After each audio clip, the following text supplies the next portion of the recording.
Jasmine Williams sat alone in the back corner of Mel's diner, her hands wrapped around a coffee cup that had gone cold. The yellow lights of the diner made the scratches on the old table stand out. She wore a faded green military jacket with patches showing she had served her country. Her dark skin was dry from too many nights sleeping in her old car. The lunch crowd had left. Only a few people sat scattered around the diner. A young couple laughed in one booth. An old man read his newspaper at the counter.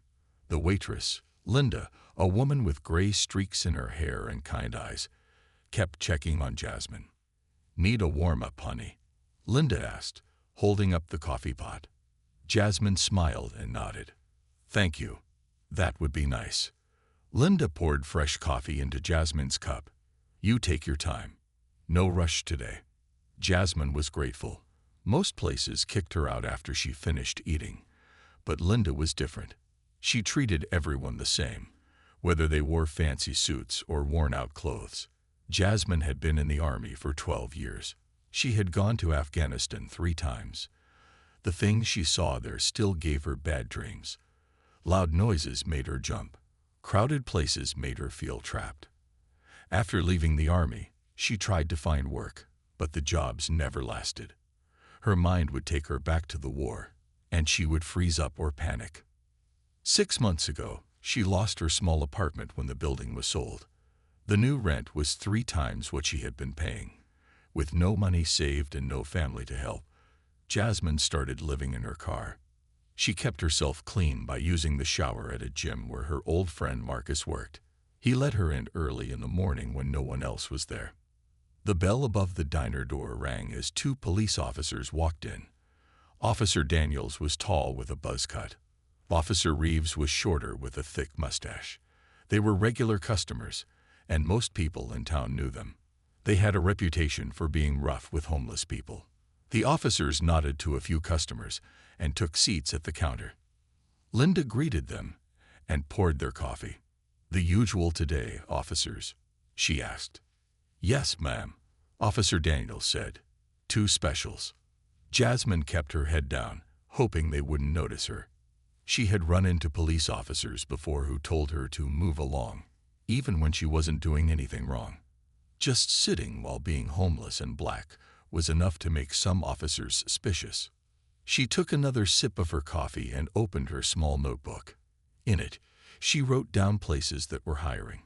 She had an interview tomorrow at a warehouse. The pay wasn't great, but it might be enough to rent a room somewhere. She needed to get out of her car before winter came. Officer Reeves turned on his stool and looked around the diner. His eyes stopped when he saw Jasmine. He nudged his partner and whispered something. Officer Daniels turned and looked at her too. Jasmine felt their stares but kept writing in her notebook. She knew from experience that making eye contact could be seen as a challenge. She just wanted to finish her coffee in peace. The officers got their food but kept glancing at Jasmine. They talked quietly to each other, sometimes pointing in her direction. Linda noticed this and frowned. She walked over to Jasmine's table. "Everything okay, honey?" Linda asked in a low voice. "Fine for now," Jasmine said. "But those officers keep looking over here." Linda sighed. They'd been hassling folks they think don't belong. Just last week they made old Joe leave when he was just waiting for his daughter to pick him up. Jasmine nodded. She had her veteran's ID card in her pocket. She also had a special business card that her commanding officer had given her years ago. "Call if you ever need anything," he had said. She had never used it, but something told her to keep it close today. Officer Daniels stood up and walked toward Jasmine's table. His hand rested on his belt near his gun. Officer Reeves followed close behind him. "Excuse me, ma'am," Officer Daniels said, his voice hard. "How long have you been sitting here?" "I've been here about an hour," Jasmine said calmly. She kept her hands where the officers could see them. "I ordered lunch and coffee." Officer Daniels looked at her half-empty cup and the crumbs on her plate. "Seems like you finished a while ago." "We've had complaints about loitering." Jasmine looked around the diner. It was mostly empty. No one was waiting for a table. She knew there had been no complaints. This was just an excuse. Linda said I could stay and finish my coffee, Jasmine explained. Officer Reeves snorted. This isn't a shelter, ma'am. Paying customers need these tables. The few people in the diner were now watching. The young couple stopped talking. The old man lowered his newspaper. Linda stepped forward from behind the counter. Officers, there's no problem here, Linda said. Jasmine is a regular customer. She's welcome to stay as long as she likes. Officer Daniels held up his hand to silence Linda. We're handling this, ma'am. Please step back. Linda crossed her arms but didn't move. This is my section. I decide who can stay. Actually, Officer Reeves said, we decide who's breaking the law. Jasmine felt her heart beat faster. This was getting worse. She didn't want trouble, and she didn't want Linda to get in trouble for helping her. She had been through this before. Some officers saw homeless people as problems to be removed, not as people who needed help. I can leave, Jasmine offered, starting to gather her things. Hold on, Officer Daniels said. We need to see some ID first. Why? Jasmine asked. I haven't done anything wrong. We've had reports of someone matching your description panhandling outside, Officer Daniels claimed. Jasmine knew this was a lie. She had been inside the diner for over an hour. Before that, she was at the library looking up job listings on the computers. She hadn't asked anyone for money. I haven't been panhandling, she said. I don't do that. Officer Reeves stepped closer. ID. Now. His hand moved to rest on his belt near his gun again. The diner was completely silent now. Everyone was watching. Jasmine felt the familiar fear rising in her chest. It was the same fear she felt in Afghanistan when her unit came under fire. But she had learned to control it then, and she would control it now. Slowly, she reached into her jacket pocket. Officer Daniels tensed and put his hand on his gun. Jasmine moved even more slowly and pulled out her veteran's ID card and a small white business card. Here's my ID, she said, handing it to Officer Daniels. I'm a veteran. I served 3 tours in Afghanistan. Officer Daniels looked at the ID card with doubt in his eyes. Veterans Affairs. Convenient. It's real, Jasmine said. I was a master sergeant in the Army. Officer Reeves took the ID from his partner and smirked. These fake IDs are getting better and better. What's your story? You bought this on the internet. Or maybe you stole it from a real veteran. Jasmine felt a hot wave of anger wash over her. She had risked her life for her country. She had lost friends in combat. She had nightmares that kept her awake at night. And now this officer was saying she was pretending to be a veteran. Linda gasped. How dare you? Jasmine comes in here all the time. She's shown me photos from her service. The old man at the counter stood up. I'm a veteran too. Vietnam. And I don't appreciate how you're treating one of our own. Officer Daniels waved them off. Stay out of police business. Jasmine held up the small white business card. This is the card of Colonel James Richardson, Judge Advocate General's office. He was my commanding officer. Officer Reeves laughed. Sure, and I'm best friends with the president. Let me see that. He snatched the card from her hand and read it. It was official military stationery with the colonel's name, rank, and phone number. Nice prop, Officer Reeves said, tossing the card onto the table. But this little act is over. We've had enough homeless people causing problems in this neighborhood. Jasmine picked up the business card. Her hands were steady now. A calm determination replaced her fear. She had one option left. I'm going to make a phone call, she said, and then we'll see if I'm lying. The officers exchanged looks and then laughed. Go ahead, Officer Daniels said with a smirk. I'm sure whoever you call will be very interested in your story. Jasmine reached into her other pocket and took out an old flip phone. It wasn't fancy, but it worked. She kept it charged at the library or sometimes at the diner when Linda let her use an outlet. It was one of the few things she made sure to keep working, no matter how tight money was. You're really going to call someone? Officer Reeves asked, still laughing. Who? The president. Jasmine ignored him and dialed a number she knew by heart. She had never used it before, but she had memorized it years ago when Colonel Richardson gave her the card. "You're just putting on a show," Officer Daniels said. "There's nobody on the other end of that call." The diner was completely silent. Everyone was watching. Linda stood with her arms crossed, worry on her face. The old veteran at the counter had stood up and moved closer. The young couple in the booth looked nervous. After 3 rings, someone answered the phone.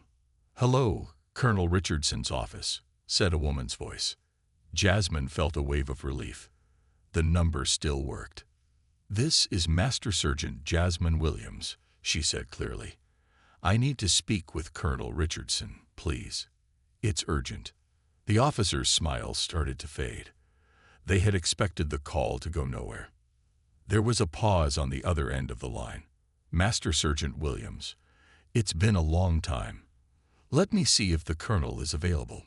Jasmine waited, looking straight at Officer Daniels. His face had lost some of its confidence. After a moment, a deep voice came through the phone, loud enough that everyone nearby could hear. "Williams, is that really you? It's been, what, 5 years?" "Yes, sir," Jasmine said. "I'm sorry to bother you, but I'm in a situation." "Never an apology needed, Sergeant," the colonel said. "What's going on? Are you all right?" "I'm at Mel's Diner on 5th Street, Jasmine explained. "There are 2 police officers here who don't believe I'm a veteran. They're suggesting my ID is fake, and they're asking me to leave, even though I'm just having coffee." "They what?" The colonel's voice got louder. "Put them on the phone right now." Jasmine held out the phone to Officer Daniels. "Colonel Richardson would like to speak with you." Officer Daniels hesitated. This wasn't going the way he had planned. "Take the phone," Officer Reeves whispered. "It's probably just one of her friends pretending." Officer Daniels took the phone. "This is Officer Daniels, Westville Police Department." What happened next surprised everyone in the diner. The colonel's voice boomed so loudly through the phone that Officer Daniels had to hold it away from his ear. "Officer Daniels, this is Colonel James Richardson, Judge Advocate General's office. Master Sergeant Williams served under my command for 6 years. She was one of the finest soldiers I've ever had the honor to serve with. She saved my life in Afghanistan and the lives of 4 other soldiers during an ambush." Officer Daniels' face turned pale. "Sir, I'm not finished," the colonel interrupted. "Sergeant Williams has 3 Purple Hearts and a Bronze Star. She has done more for this country than you could ever understand." Officer Reeves tried to look unimpressed, but he was shifting from foot to foot, uncomfortable. "Now," the colonel continued, "I want your badge number, your supervising officer's name, and an explanation of why you're harassing a decorated veteran." Officer Daniels swallowed hard. "Sir, there seems to be a misunderstanding. We received complaints about—" "Don't lie to me, son," the colonel cut in. "I've been handling cases like this for 30 years. I can smell a lie through a phone line." The diner was completely silent except for the colonel's voice. "Here's what's going to happen," the colonel said. "I'm calling your police chief right after this. I'm personal friends with Mayor Wilson, and I'm calling the local news stations. Now put Sergeant Williams back on the phone." Officer Daniels, his hand slightly shaking, handed the phone back to Jasmine. "Williams," the colonel said, his voice softer now. "Are you okay?" "Yes, sir," Jasmine said. "Thank you for the support." "Sit tight," he said. "Someone will be there shortly." "And Williams? It's good to hear your voice again. We should catch up properly soon." "I'd like that, sir," Jasmine said with a small smile. She ended the call and looked at the officers. The power had shifted. Now they were the ones who looked uncomfortable. Officer Daniels and Officer Reeves stood frozen for a moment. The diner remained silent. Everyone was watching to see what would happen next. Officer Reeves was the first to speak. "Let's go," he said to his partner in a low voice. "We can finish this back at the station." But before they could move, The diner door opened. A tall man in a police uniform walked in. The gold badge on his chest showed he was Captain Walker, the head of the local police department. His face was stern, and his eyes quickly found the two officers. "Daniels, Reeves, what's going on here?" Captain Walker demanded. The officers turned, surprised to see their boss. Officer Daniels straightened his back. "Sir, we were just handling a possible loitering situation," he said. Captain Walker looked at Jasmine, then back at his officers. "That's not what I heard. I just got a call from Colonel James Richardson. Do you know who that is?" The officers stayed quiet. Colonel Richardson is not only a highly respected military lawyer, he's also on the Police Oversight Committee for this state, and he's a personal friend of the mayor, Captain Walker explained. His voice was controlled, but everyone could hear the anger in it. Captain Walker turned to Jasmine. "Ma'am, are you Master Sergeant Williams?" Jasmine nodded. "Yes, sir. The colonel told me about your service. It's an honor to meet you." He extended his hand, and Jasmine shook it. Then Captain Walker turned back to his officers. "Outside." "Now," Officer Daniels tried to explain. "Sir, we were just following procedure. There were complaints." "Save it," Captain Walker cut him off. "Outside." "Now." "That's an order." The two officers walked out of the diner, their heads down. Captain Walker followed them, but stopped at the door. "Sergeant Williams, I'll be back to speak with you in a moment. I apologize for this incident." After the police left, the diner burst into conversation. People were talking excitedly about what had happened. Linda came over to Jasmine's table with a fresh pot of coffee. "That was amazing," Linda said, refilling Jasmine's cup. "I've never seen those two put in their place like that." The old veteran from the counter came over and sat across from Jasmine. 3 purple hearts. Bronze star. "You're the real deal, sister." Jasmine gave a small smile. "Just did my job, like all of us." "Not like all of us," the man said. "I'm Ted. Marine Corps, Vietnam." "Army, Afghanistan," Jasmine replied. They nodded to each other, sharing an understanding that only veterans have. Outside, they could see Captain Walker talking sternly to the two officers. His face was red, and he was pointing his finger at them. The officers looked small now, nothing like the confident men who had tried to bully Jasmine earlier. "I've been coming to this diner for years," Ted said. "Those two have been hassling folks like you for months, always targeting people they think can't fight back." Linda nodded. "Last week they made Maria cry. She's just a college student who was studying. They said she was taking up space." More people came over to Jasmine's table. The young couple from the other booth introduced themselves. The man was a teacher at the local high school. The woman worked at the hospital. "We've seen how they treat people," the woman said, "but we never knew what to do about it."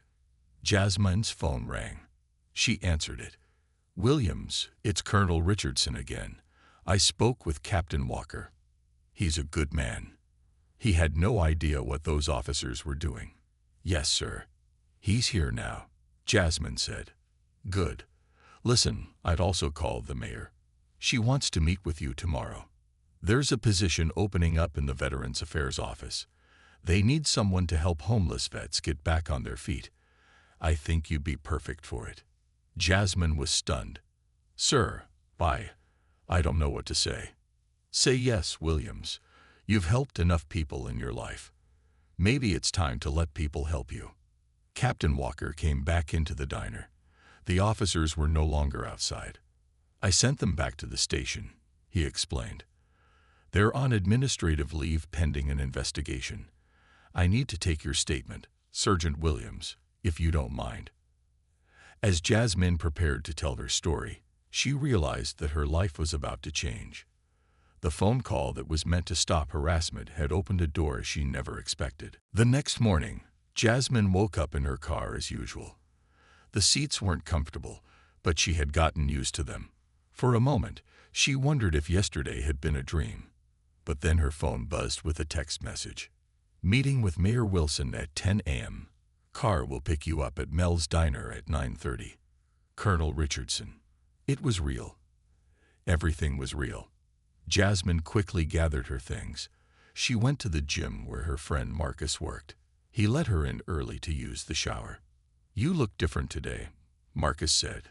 "Something happened." "Maybe," Jasmine replied. "I'll tell you later if it works out." After she showered and changed into her cleanest clothes, Jasmine headed to Mel's Diner. It was busier than usual. When she walked in, people turned to look at her. Some nodded. Others smiled. Word had spread about what happened yesterday. Linda hurried over when she saw Jasmine. "There she is, our local hero." Jasmine felt uncomfortable with the attention. "I'm not a hero, Linda. I just stood up for myself." "Sometimes that's the bravest thing a person can do," Linda said. She led Jasmine to her usual booth, which had a reserve sign on it. "Your breakfast is on the house today." As Jasmine ate, more people came over to talk to her. Some were veterans who wanted to share their own stories. Others were just regular folks who had seen the officers bully people before. One woman had tears in her eyes as she thanked Jasmine. "Those officers made my son feel like a criminal just for being in the wrong neighborhood," she said. "No one would listen to us before." At 9:30 sharp, a black car pulled up outside the diner. A young man in a suit got out and came inside. "Sergeant Williams?" he asked, approaching Jasmine's table. "Yes," she answered. "I'm David, the mayor's assistant. I'm here to take you to your meeting." Jasmine said goodbye to everyone and followed David to the car. As they drove through town, she looked out the window at the streets she had walked so many times, carrying everything she owned in her backpack. They arrived at City Hall, a tall building with flags out front. David led her through security and up to the mayor's office on the top floor. The walls were lined with photos of the town's history. In a large office with windows overlooking the city, Mayor Wilson was waiting. She was a middle-aged woman with short gray hair and a warm smile. Colonel Richardson was there too, in his full military uniform with medals across his chest. "Sergeant Williams," the colonel said, standing to greet her. "Good to see you in person after all these years." They shook hands, and Jasmine felt a lump in her throat. The last time she had seen him was in Afghanistan, after the ambush that earned her the Bronze Star. "Master Sergeant Williams," Mayor Wilson said, "please, have a seat. Colonel Richardson has told me all about your service record. I'm honored to meet you." Jasmine sat in a comfortable chair across from the mayor's desk. A young woman brought in coffee for everyone. "I'll get right to the point," Mayor Wilson said. "What happened to you yesterday is unacceptable. But it's not the first time we've heard complaints about Officers Daniels and Reeves. The problem is, no one has been willing to come forward officially before." Colonel Richardson nodded. "That's where you come in, Williams. The mayor and I have been discussing a new position we want to create. We need someone to serve as a veterans advocate for the city, focusing especially on homeless veterans." Mayor Wilson leaned forward. The job would include coordinating with shelters, helping veterans access their benefits, and serving as a liaison between veterans and city services, including the police department. "We need someone who understands what veterans go through," the colonel added. "Someone they can trust, someone who's been there." Jasmine was stunned. "You want me to do this job?" "Yes," Mayor Wilson said. "And the position comes with an apartment in the city housing complex. It's not fancy, but it's a good place to start over." Jasmine looked out the window at the city below. Somewhere down there was her car with all her belongings. For 6 months, that car had been her home. Now these people were offering her not just a job, but a real home. "What about Officers Daniels and Reeves?" Jasmine asked. Mayor Wilson's face turned serious. "There will be a full investigation. Captain Walker has already pulled their body camera footage from yesterday and from previous incidents. They won't be harassing anyone else in this town." "I accept the job," Jasmine said without hesitation. After months of struggle, this chance felt like a miracle. Mayor Wilson smiled. "Excellent. You can start next Monday. That will give you time to get settled in your new apartment." After the meeting, David drove Jasmine to see her new home. It was a small one-bedroom apartment in a clean building near the center of town. The walls were white and the floors were wooden. There was basic furniture, a bed, a table with chairs, a couch, and a desk. "It's not much," David said, "but it's a good start." To Jasmine, it looked like paradise. After living in her car, having walls and a roof felt like luxury. She walked around, touching the furniture, looking out the windows, opening and closing the refrigerator door. "When can I move in?" she asked. "Today, if you want," David replied.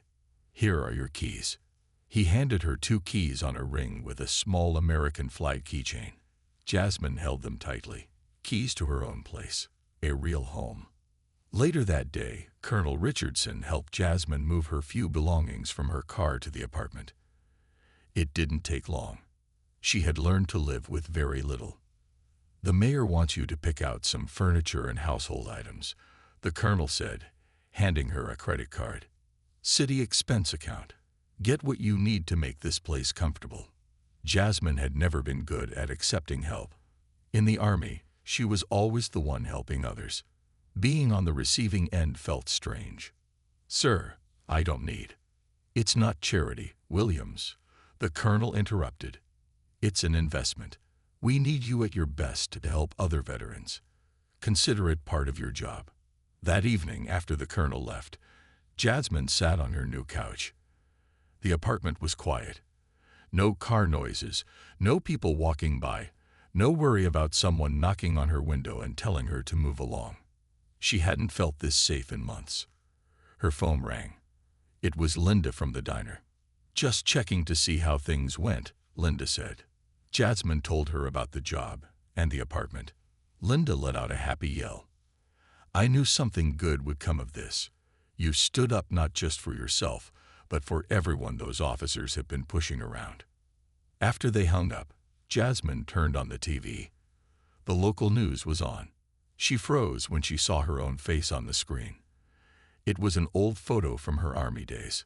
A local homeless veteran's stand against alleged police harassment has led to major changes in the Westville Police Department. The news anchor said, "Master Sergeant Jasmine Williams, decorated combat veteran, was reportedly harassed by 2 officers at Mel's Diner yesterday." The story continued with interviews. Linda was there, talking about how the officers had treated Jasmine and others. Ted, the Vietnam veteran, spoke about the respect all veterans deserve. Captain Walker made a statement about the ongoing investigation. Then Mayor Wilson appeared on screen. "This incident has brought to light a pattern of behavior that is unacceptable," the mayor said.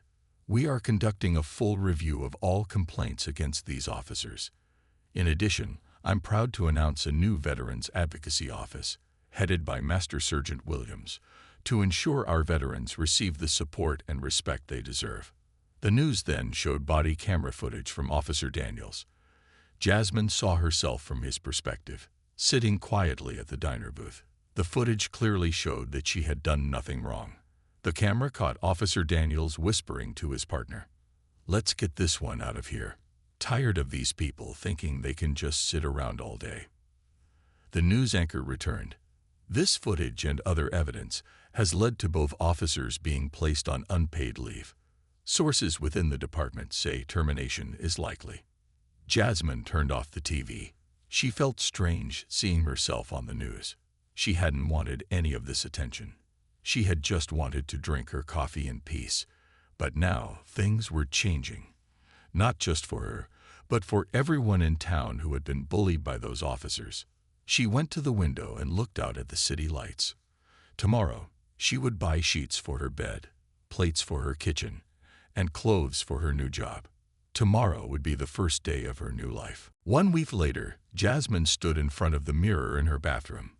She was wearing a new navy blue suit that she had bought for her first day of work. Her hair was neatly styled, and she wore small silver earrings that had been a gift from Linda and the diner staff. The past week had been busy.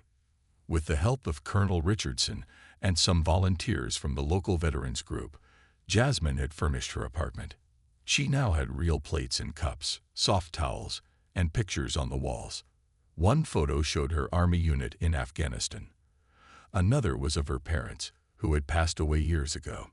She picked up her new briefcase, a gift from Mayor Wilson, and headed out. As she walked to the city hall where her office was located, people on the street nodded to her. Some even stopped to shake her hand. Everyone in town seemed to know her story now. At City Hall, Jasmine was given a small office on the second floor. It had a desk, computer, filing cabinets, and a window that looked out on the town square. On the wall was a sign, Veterans Advocacy Office, Master Sergeant Jasmine Williams. David, the mayor's assistant, showed her around. "The mayor wants you to make this office your own," he said. "You can decide how it works best for the veterans you'll be helping." Jasmine sat at her desk, still not quite believing this was real. Just 10 days ago, she had been sleeping in her car, not sure where her next meal would come from. Now she had a home, a job, and a purpose. Her first appointment arrived at 10 a.m. It was a young man named Michael who had served in Iraq. He had lost a leg and was struggling with his benefits and housing. Jasmine listened to his story, took notes, and promised to help. "I've been trying to get this fixed for months," Michael said. "No one seems to care." "I care," Jasmine said simply, "and now I have the power to do something about it." By lunchtime, Jasmine had met with 3 veterans and made calls to the VA hospital, housing office, and benefits department. She had learned how to navigate these systems during her own struggles, and now used that knowledge to help others. At noon, there was a knock on her door. It was Ted, the Vietnam veteran from the diner, along with 2 other older men. "Thought we'd take you to lunch," Ted said. "Welcome you to the job." They went to Mel's Diner, of course. Linda gave them the best booth and brought coffee without being asked. The place was packed, and people kept coming over to say hello to Jasmine. It felt strange to be treated like a celebrity. "Have you heard the latest?" Ted asked, leaning in. The investigation into those officers turned up a lot more than they expected. "What do you mean?" Jasmine asked. "Turns out they've been targeting people for years," one of the other veterans explained. "Not just homeless folks, but anyone they thought wouldn't or couldn't fight back. Immigrants, teenagers, elderly people." Ted nodded. "The body cameras don't lie. They found dozens of cases of harassment, false reports, even some missing property. Captain Walker is cleaning house." After lunch, Jasmine returned to her office. There was a message waiting from Mayor Wilson, asking her to come to a meeting that afternoon. When she arrived at the mayor's office, Captain Walker was there too. "Sergeant Williams," Captain Walker said, shaking her hand. "I wanted to update you personally. After a thorough investigation, both Officer Daniels and Officer Reeves have been terminated from the Westville Police Department. We found evidence of numerous violations of department policy and possible civil rights violations." Mayor Wilson nodded. "Their actions have damaged trust in our police force. Rebuilding that trust will take time, but it starts with accountability." "There's more," Captain Walker added. "We're reviewing all arrests and citations issued by these officers over the past 3 years. Anyone who was unfairly targeted will have their record cleared." Jasmine thought about all the people who had been hurt by these officers, people who had no Colonel Richardson to call, no way to fight back. "What happens to them now?" she asked. "They've both been added to the National Desertification Index," Captain Walker explained. "That means they can't simply get police jobs in another town. Their careers in law enforcement are effectively over." As Jasmine walked back to her office, she felt the weight of what had happened. Her single act of standing up for herself had led to changes that would affect many lives. The officers' careers were over, but more importantly, they could no longer hurt people with their power. 3 months passed. Jasmine settled into her new job and life. Her apartment now felt like a real home, with photos, books, and small touches that made it her own. She had plants on the windowsill, and a comfortable chair where she liked to read in the evenings. At work, Jasmine had helped over 50 veterans so far. She knew each of their stories, their struggles, and their needs. She had created a system to track their cases and make sure nothing fell through the cracks. Mayor Wilson was impressed with her organization and dedication. One Wednesday morning, Jasmine arrived at her office to find a thick envelope on her desk. Inside was a letter from the governor's office. The governor wanted to meet with her to discuss expanding her veterans program to other cities across the state. They want to use Westville as a model, Mayor Wilson explained when Jasmine called her. Your work is getting noticed, Sergeant Williams. Later that day, Jasmine walked to Mel's Diner for lunch. It had become her habit to eat there several times a week. Linda always kept her favorite booth open for her. As she entered the diner, Jasmine saw a familiar face that made her stop. Sitting at the counter was Officer Daniels, the officer who had harassed her that day, now dressed in regular clothes instead of a uniform. He looked thinner and tired. He was drinking coffee and staring down at the counter.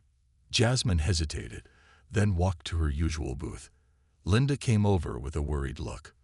He's been coming in for the past week, Linda whispered. Just sits there, doesn't talk to anyone. I can ask him to leave if you want. Jasmine shook her head. It's okay. This is a public place. She ordered her usual sandwich and tried not to look at the man. But halfway through her meal, Officer Daniels got up and walked over to her table. Jasmine tensed, not sure what to expect. Ms. Williams, he said quietly, may I speak with you for a moment? Jasmine nodded, and he sat down across from her. I owe you an apology, he said, his eyes on the table.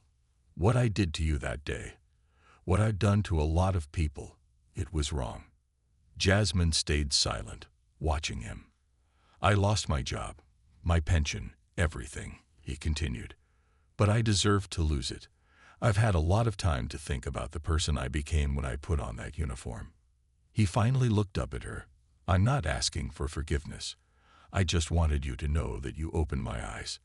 What you did that day, standing up to me, it made me see myself clearly for the first time in years. Jasmine took a sip of her water. What are you doing now? She asked. I'm working at the warehouse on Elm Street, loading trucks. It's hard work, but it's honest. He paused. And I've been going to therapy, trying to understand why I treated people the way I did. Jasmine nodded. She remembered how it felt to be looked down on, to be seen as less than human just because she was homeless. But she also believed in second chances. She had been given one herself. Thank you for the apology, she said. I hope you find your way forward. Officer Daniels, now just Mr. Daniels, nodded and stood up. You're doing good work for the veterans. I see the stories in the paper. He hesitated, then added, my father was a vet. Vietnam. He never got the help he needed. After he left, Linda came over. What did he want? To apologize. 1 year after that fateful day at Mel's Diner, Jasmine stood on a small stage in the town square. Behind her was a new building with a sign that read Veterans Support Center. Mayor Wilson stood beside her, holding a large pair of scissors to cut the ribbon. It is my honor to introduce the director of our new Veterans Support Center, Master Sergeant Jasmine Williams, Mayor Wilson said to the crowd. Everyone clapped as Jasmine stepped forward. Looking out at the faces, she saw many people she had helped over the past year. There was Michael, now walking with a new prosthetic leg. There was Sarah, a female veteran who had been living in her car with her 2 children, but now had a steady job and an apartment. There were dozens of others, each with their own story. Jasmine had never been comfortable with public speaking, but today she had important things to say. 1 year ago, I was homeless, she began. I had served my country in Afghanistan. But when I came home, I struggled. PTSD made it hard to keep a job. I lost my apartment. I was sleeping in my car and spending my days at the library or at Mel's Diner. She paused, looking over at Linda, who was standing in the crowd. Linda gave her a thumbs up.